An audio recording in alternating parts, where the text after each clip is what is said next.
మద్దూరోళ్ళు 8421, కొత్తపల్లిలో 3630, కోస్గిలో 9864. కోస్గిలో ఏడుకొచ్చిన పెత్తనం చెప్తారు, లొల్లి పెడతారు. మరి ఈడ మాత్రం వెనకాలే ఉన్నారు.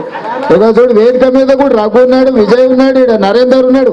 వేదిక మొత్తం వీళ్ళే గుంజుకున్నారు. ఇక నేను నిన్న సాయంత్రాన్ని చదవదలుచుకున్నాను, ఇవాళ లెక్క చదవదలుచుకోలే. నేను నిన్న సాయంత్రాన్ని చదువుతున్నా. కోస్గిలా 9864 ఓట్లు. ఇంకా వీళ్ళు ఏం చేయలే. అది ముఖ్యంగా కోస్గి పట్టణంలో నరేందర్ ఏడ చైర్మన్ ఉండ గానే సమస్య ఉన్నది. అందుకే చదివి వినిపిస్తున్నా. మళ్ళీ తర్వాత చెప్పలేదు, సార్ చెప్పలే, న్యాయమైంది, నా సంగతి తెలియదు అనుకుంటా. అందరి సంగతి తెలిసిన సురేష్ దూరా నీది కూడా చెప్తున్నా. విక్రమ్ 3816 గుణమాల. ఇవి అట్లనే వెనుకబడి ఉన్నాయి. బొమ్మరాజ్పేటలు జర బాగానే చేసిరా 500, 930. వీళ్ళు జర కష్టపడుతున్నట్టే కనిపిస్తుంది. 81% పైన బాగానే లైన్లకు లాక్కొచ్చారు. ఇంకా కొంచెం ఉన్నది, ఏం గెలింది కానీ తోక మిగిలింది బొమ్మరాజ్పేటలో. ఇక మీరు ఆ తోక కూడా బయటికి తీయాలి. అదే 82% వచ్చారు, మీరు జర బాగానే ఉన్నారు. ఇక ఆ తోక కూడా బయటికి తీయరు. దుద్యాల 5460 ఓట్లు ఇంకా చేపించేది ఉన్నది. కొడంగల్లో కూడా కోసుకోలు వెనకాలనే ఉన్నారు సార్, అనుకోని 8205 ఓట్లు ఇంకా కొడంగల్లో కూడా వాళ్ళతో పాటే నడిపిస్తున్నారు. మరి అందుకే ఈరోజు 8 మండలాల కలిసి 54,635 ఓట్లు మీరు ప్రక్షాళన చేసే పరిస్థితి ఉన్నది. 22%. ఇది 78, 79% వచ్చినాయి. 21, 22% మండలాల వారిగా. ఇది లెక్కనే. ఇక నాయకులందరికీ నేను ముందే చెప్తున్నా, వాళ్ళది ఏం తప్పులేదు, మీదే ఉన్నది విషయం అంతా. ఈడ ఎన్నుకున్న వాళ్ళదే ఉంది, ముందల వాళ్ళది ఏం లేదు. ఎన్నుకున్న వాళ్ళు రాష్ట్ర స్థాయిలో పెత్తనాలు చేస్తామని బయట తిరుగుతుర్రు. ఊర్లో తిరిగితే అల్కగా అయిపోతుంది.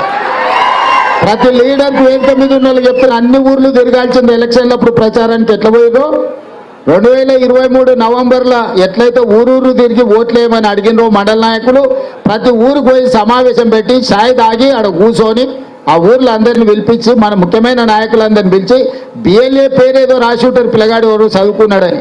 కానీ నాయకత్వం వహించడానికి ఇంకొక ఆయన ఉంటాడు ఊర్లో. ఆయన ఏమంటాడు, ఆ పిల్లగాని పేరు రాసుకునే కనుక వాంతోనే రాపించుకోపో అంటాడు.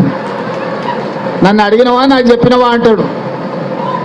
మండలం వాళ్ళు కూడా అంటారు, సార్ మమ్మల్ని అడిగినా మేము చేస్తుంటే కానీ అంటారు. మళ్ళీ మా ప్రశాంత్కినా, సార్ ఒక్క మాట చెప్పకపోయా, ఎన్నిసార్లు పట్నం పోయినా ఏంది కాకపోయా, అందుకే చేయలేదంటారు. అందుకే నేనే వచ్చాడు కూర్చొని అందరికి, వేదిక మీద ఉన్న వాళ్ళకే కాబట్టి వేదిక కింద ఉన్న వాళ్ళందరికీ కూడా చేతులు ఎత్తి నమస్కారం పెట్టి చెప్తుంది, ఇది పేదోళ్ళ సమస్య. ఇది నా సమస్యనో నీ సమస్యనో తెల్లబట్టలు వేసుకున్న వాళ్ళ సమస్య కాదు. కూలీనాలు వేసుకునే పేదోళ్ళ సమస్య, ఆడబిడ్డల సమస్య, దళితుల సమస్య, గిరిజనుల సమస్య, మైనారిటీల సమస్య. ఓటు పోయిందంటే సర్వం పోయినట్టే. మనం అంత అన్యాయం చేస్తే మనకి బాధ్యత ఉండి కూడా తప్పు.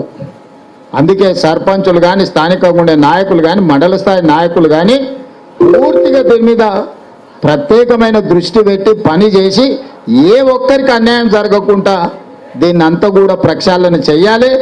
మరి కొడంగల్తో పాటు ఇటు నారాయణపేట జిల్లాలో రామ్మోహన్ రెడ్డి గారు అయితే ఆయన్నే సొంతంగా ఊరూరు బూతు తిరుగుతాడు. పరిగిల పెద్దగా మనం ఆలోచన చేయాల్సిన అవసరం లేదు. మరి మా మనోహర్ ఏం చేస్తుండో,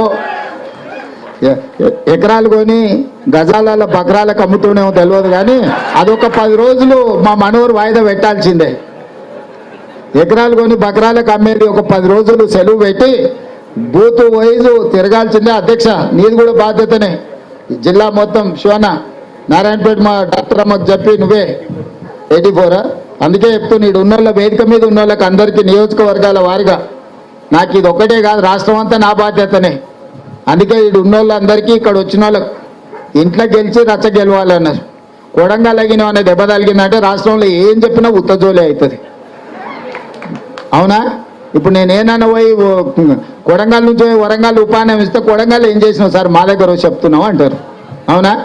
అందుకే అందరికంటే నెంబర్ 1 మనం ఉండాలి. ఇలా పొజిషన్ నెంబర్ 1 మనకుంటే ఇందులో కూడా మన నెంబర్ 1 ఉండాలి. ఇలా వాళ్ళందరూ మన మీదనే పగబట్టి కదా పంచాయతీకి వస్తున్నారు. మన దెబ్బకే కదా బీఆర్ఎస్ వాళ్ళు, బీజేపీ వాళ్ళు మొన్నటి వరకు నిప్పు ఉప్పు లాక్కున్న వాళ్ళు, తాస్పాము ముంగిసలాకున్న వాళ్ళు ఇప్పుడు అల్లై బల్లై వేసుకొని తిరుగుతున్నారు చీకట్ల. మన దెబ్బకే కదా. అందుకే మనల్ని దొంగ దెబ్బ తీయాలని ప్రయత్నం చేస్తున్నారు. అందుకే మిత్రులారా అందరం అప్రమత్తం